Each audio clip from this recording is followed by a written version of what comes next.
Alright, hello everybody, it's me again today. I just thought I'd make a quick video going through over my entire Dreamcast collection. I'll just go over it, tell everybody what everything is basically, and then hopefully you'll enjoy this video. Okay, let's just look over everything briefly real quick. Sorry if I'm a little shaky.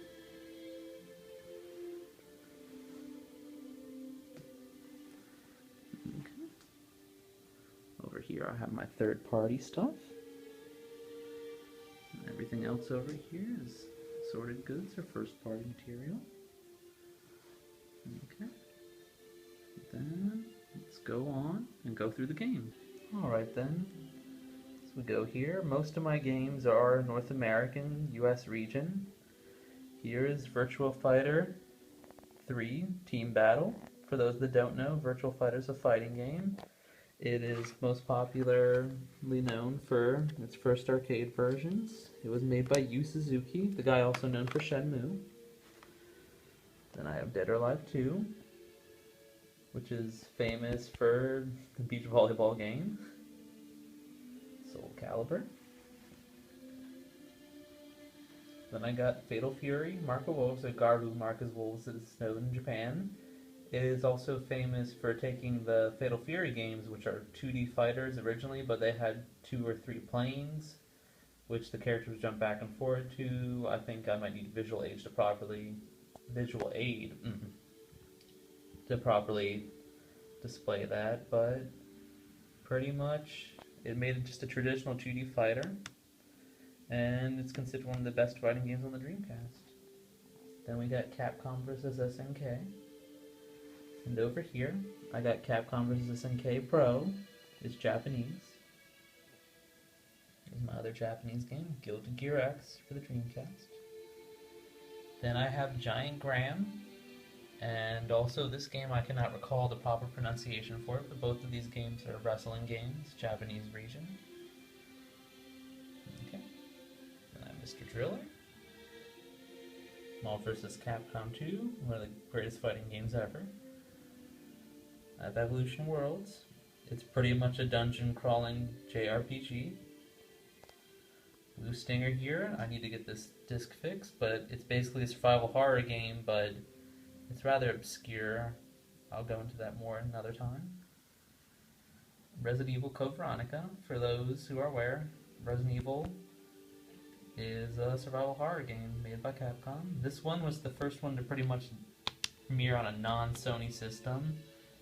I have not actually beat this one yet. It's the only one in the main series I've yet to beat. Grandia 2.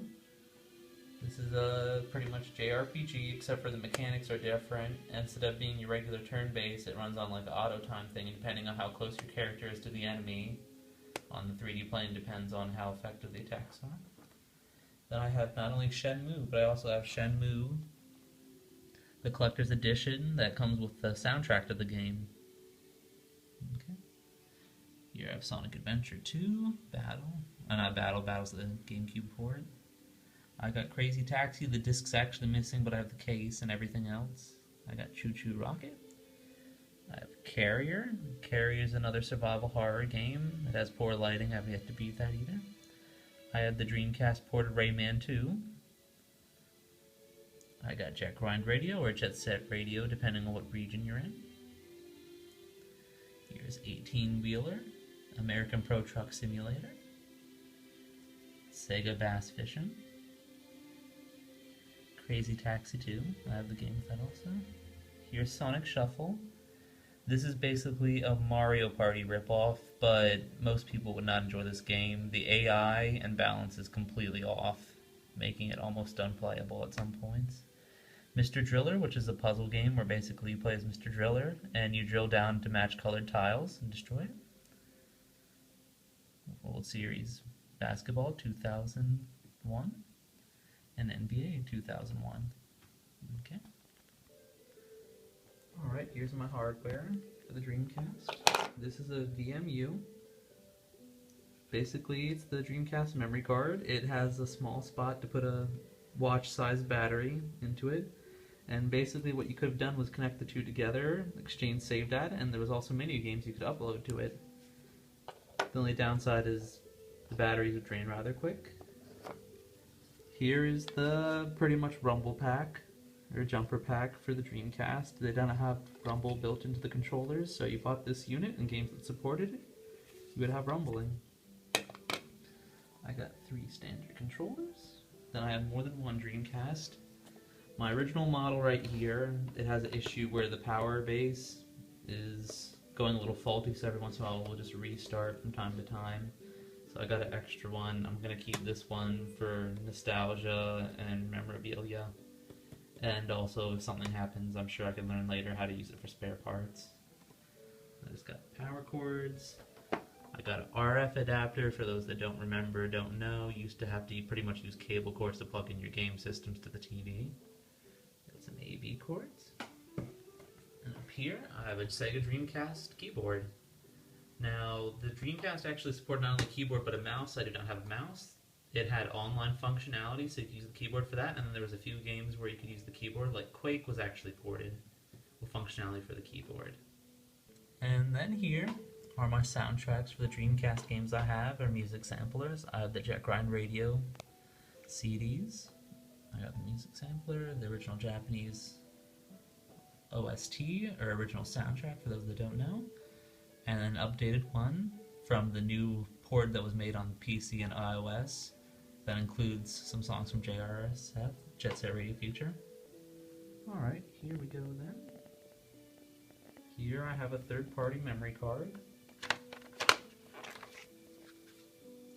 This was made by Performance. This memory card does not have any VMU abilities, obviously, but there's a button on top where if you push it while it's plugged in, it will switch over to a second memory card, so it has pretty much twice the save space. Then I have a Dreamcast Game Shark. For those that don't know, since it's no longer relevant to current systems, the Game Shark pretty much allowed you to cheat or edit the game's data values, so you could view different things, use cheats, go into demos or hidden elements of the game, anything that was a beta element you can find. Okay. And then I have a region converter. I forgot to mention that I got a memory card that came with some of the Game Sharks right here. Here we go. And now this thing is a little more interesting. Here is a Bleemcast game disc. The Bleemcast game disc is not a real game disc. It's basically a commercial emulator for those that don't know. It allows you to plug in, for this one actually, is Metal Gear Solid. And if you have Metal Gear Solid for the PlayStation 1, you just put this in your Dreamcast, and it'll have you swap it out, and you can play Metal Gear Solid on your Dreamcast. And in some ways it's smoother, but there are some issues because it's emulating and it's not running on its native hardware. Okay, I have a third-party controller here by Mad Catz. I don't really care for any third-party Dreamcast controllers that I've tried so far. If anybody has any recommendations, that would be nice. Here's an extension cord. Basically, you just plug it in, it gives you more length. That's that. And right here is a very useful tool. What's pretty much made here is if you have... Basically here is a Dreamcast SD card reader, which are third-party devices where it allows you to plug into the serial port in the back an SD card reader, and if you're running Linux or any other third-party unofficial software, you can copy all your saves to an SD card or transfer them over, or if you have any emulators or homebrew games, you can just run them off of this instead of burning discs or anything else that you do. And then here I have a third party. I am not aware of where to get an official one or not, but the Dreamcast actually supported VGA cables. And for those that don't know, VGA cables are higher resolution and clearer picture than if you were to use the standard AV cords with the red, white, and yellow cords that everybody uses. So basically I got a third party one. It works fine as far as I know. I don't have a TV with the audio ports for it to have audio. Not all Dreamcast games support it, but if you get it, it will definitely look better. So if you have the ability to, I suggest it if you're still playing. And then here I just have some burnt game demos or third-party unreleased games. Anything that pretty much is no longer owned by something you can pretty much legally bootleg, or if it was never sold, or not legally always, but but basically bootlegging Dreamcast games is easy. Alright. And then here I have some more official games. I got a demo disc that came with the Dreamcast originally, Generator Volume 2. I got the web browser 2.0 that came with it. Bomberman Online, which is a Bomberman game with online functionality back in the day. And Sonic Adventure. And I have the booklets and sleeves with all those that I can. Some demos and games and whatnot. I'm more of a collector, so I don't care for burnt games as much unless it's something that was unreleased. Alright then, that's a basic overlay of all my stuff.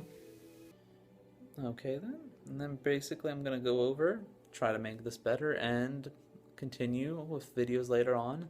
I'm still in the process of going through everything. I need to move still in a month, so once I get to my new place, I probably plan on making better videos if I can. And I'm also going to look into getting a better camera. So, till I see everybody again.